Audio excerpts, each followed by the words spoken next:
नमस्कार। हमारा विषय चल रहा था मेष लग्न में चंद्रमा का फल।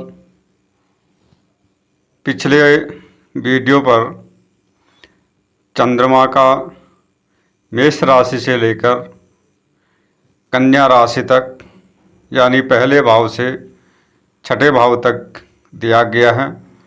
जैसा कि आप स्क्रीन में देख पा रहे हैं, मेष लग्न की जन्म पत्रिका लगी पड़ी है और उसमें चंद्रमा को पहले से लेकर 12वें भाव तक दिखाया गया है। तो छठे भाव में कन्या राशि थी, वहाँ तक का फलित हमारा हो चुका था और आज इस वीडियो पर हम देखते हैं कि तुला राशि से लेकर मीन राशि तक चंद्रमा का क्या फल यहाँ पर होता है। अब चंद्रमा चौथे भाव का मालिक है और यह सीधे सप्तम भाव में तुला राशि पर बैठा है, जिसके प्रभाव से जातक सुंदर यहाँ पर होता है, आकर्षक व्यक्ति होता है और सप्तम भाव से देश विदेश का भी देखते हैं तो चंद्रमा सुख भाव का मालिक होकर सप्तम भाव में गया है। तो जिस कारण से जातक को देश विदेश जाने का अवसर मिलता है और वहाँ से लाभ भी प्राप्त यहाँ पर होता है। तुला राशि पर शुक्र की राशि पर चंद्रमा होने से और सप्तम भाव काम भाव होने से यहाँ पर जातक विलासी प्रवृत्ति का भी होता है, भोगावृत्ति उसकी अधिक रहती है और पत्नी वहाँ पर सुंदर होती है और सुशील होती है। अब ऐसे जातकों का सर्विस से, नौकरी से ज़्यादा लाभ व्यापार से यानी अपने निजी कार्यों से अधिक यहाँ पर होता है। ऐसे जातकों का भाग्य और उन्नति 36 वर्ष के बाद अच्छी रहती है, व्यवसाय में स्थिरता रहती है।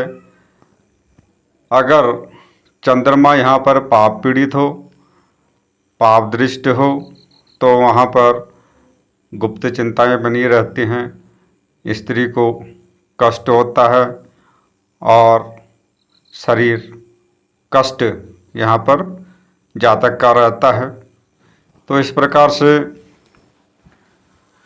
सप्तम भाव का फल यहाँ पर चंद्रमा का होता है। अब चंद्रमा अष्टम भाव में जाएगा।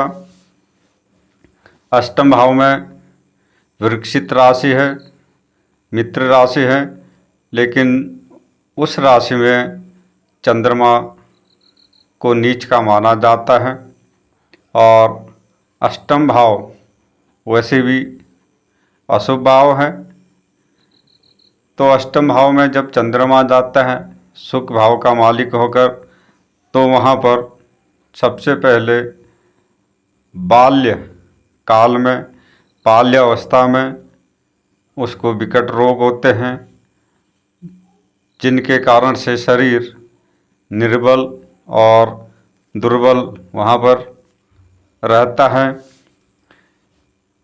आँखों की पीड़ा, सर की पीड़ा यहाँ पर जातक को यहाँ पर देता है, गुप्त चिंताएं यहाँ पर देता है, माता को रोगी बनाता है, माता को कष्ट होता है और शिक्षा में उसकी अड़चनें आती हैं, स्त्री कष्ट होता है, पारिवारिक जीवन में उसको अधिक संघर्ष करना पड़ता है, उलझनें ज़्यादा होती हैं, मन अशांत रहता है और तनाव जीवन में ज़्यादा यहाँ पर रहता है। अगर यह चंद्रमा गुरु से दृष्ट हो तो अचानक धन लाभ भी होता है। अगर चंद्रमा यहाँ पर पाप दृष्ट हो, पाप ग्रहों के साथ हो, तो यहाँ पर जातक को प्रमेह रोग और मस्तिष्क रोग, आँखों की बीमारी यहाँ पर होती है। छठे वर्ष में, 8वें वर्ष में और 36वें वर्ष में शरीर को कष्ट होने की यहाँ पर संभावना अधिक होती है। तो इस प्रकार से चंद्रमा का अष्टम भाव का फल यहाँ पर होता है। तो वहीं अब चंद्रमा नवम भाव में जाएगा। नवम भाव में अपने मित्र के घर में, गुरु की धनु राशि है, त्रिकोण भाव में चंद्रमा गया है। तो चंद्रमा के कारण से, उसके प्रभाव से जातक उच्च शिक्षा वाला, विद्वान, धनी, गुणी, परोपकारी, अध्ययनशील, बुद्धिमान और विदेशों से आजीविका पाने वाला, धन लाभ करने वाला यहाँ पर होता है। और धन संपदा इसको मिलती है। यहाँ पर पति या पत्नी, संतान, वाहन, सुख यहाँ पर होते हैं। और तीर्थ यात्राओं का भी सुख उसको मिलता है। दान पुण्य इत्यादि में उसकी रुचि रहती है। इस प्रकार से चंद्रमा का यहाँ पर नवम भाव का फल यहाँ पर होता है। अब चंद्रमा दसम भाव में जाता है। शनि की मकर राशि वहाँ पर है। तो जिस कारण से जातक चंद्रमा के कारण तेज बुद्धि वाला और व्यापारिक बुद्धि वाला यहाँ पर होता है। लेकिन बाल्यकाल में शरीर को कष्ट, रोग, बुखार इत्यादि उसको घेरे रहते हैं। यहाँ पर चंद्रमा के कारण से अब भूमि, भवन, माता इत्यादि का सुख यहाँ पर मिलता है, क्योंकि चंद्रमा की सप्तम दृष्टि अपने घर को भी पड़ती है और अपने व्यवसाय से उन्नति करने वाला होता है। और व्यवसाय में अत्यधिक उतार चढ़ाव यहाँ पर आते हैं, क्योंकि संघर्ष वाले घर में वहाँ पर चंद्रमा गया है। तो ऐसे जातक इलेक्ट्रॉनिक कार्यों से, कंप्यूटर इत्यादि के जरियों से अच्छा लाभ कमा लेते हैं। अगर चंद्रमा पर यहाँ पर पाप दृष्टि हो तो धन की हानि और स्त्री की हानि यहाँ पर होती है। अब यही चंद्रमा एकादश भाव में जाता है। वहाँ भी शनि की कुंभ राशि है, लेकिन एकादश भाव लाभ भाव है। चौथे का मालिक होकर लाभ भाव में वहाँ पर गया है। तो जिसके प्रभाव से जातक धनी, धनवान, आकर्षक व्यक्तित्व वाला यहाँ पर होता है, उच्च शिक्षा प्राप्त करता है और अनेक युक्तियों के द्वारा धन को कमाने वाला होता है, लाभ प्राप्त करने वाला होता है।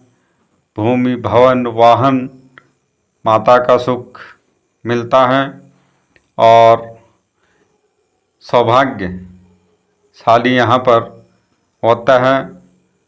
विदेश की यात्रा का अवसर भी यहाँ पर मिलता है।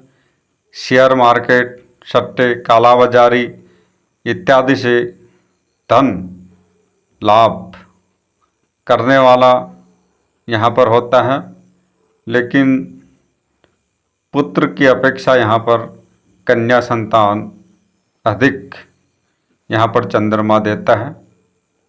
तो इस प्रकार से मेष लग्न में चंद्रमा का एकादश भाव का फल होता है। अब वहीं द्वादश भाव में जब चंद्रमा जाता है, वहाँ पर मित्र के घर में गुरु की मीन राशि पर चंद्रमा जाता है, लेकिन सुख भाव का मालिक होकर हानि भाव में गया है। तो जातक के लिए अच्छा है कि वो देश विदेशों से सुख प्राप्त करता है, लेकिन वहाँ पर चौथे भाव से संबंधित उसको हानि भी उठानी पड़ती है और चौथे भाव से संबंधित सारी सुख सुविधाएं घर से बाहर विदेश में रहकर वो करता है। अगर चंद्रमा यहाँ पर पाप दृष्ट हो, पापयुक्त हो, तो यहाँ पर शत्रुओं से चिंता बनी रहती है और रोग यहाँ पर होते हैं। लेकिन जातक उच्च शिक्षा वाला, गुणी, तंत्र मंत्र, ज्योतिष इत्यादि विषयों पर रुचि रखने वाला यहाँ पर होता है। अगर पाप पीड़ित हो तो यहाँ पर मधुमेह, कफ, नेत्र के रोग और प्रेम में असफलता उसको मिलती है। तो इस प्रकार से मेष लग्न में चंद्रमा का द्वादश भावों का फल समाप्त होता है। अगर कोई भाई बंधु वीडियो पर नया है तो अवश्य सब्सक्राइबर करें। सीखने को आपको मिलता है यहाँ से और प्रतिदिन वीडियो अपलोड की जाती हैं ताकि आप लोग जल्दी से जल्दी सीखो और एक अच्छे लेवल की ज्योतिष सीखो और अपना नाम फेमस करो। नमस्कार।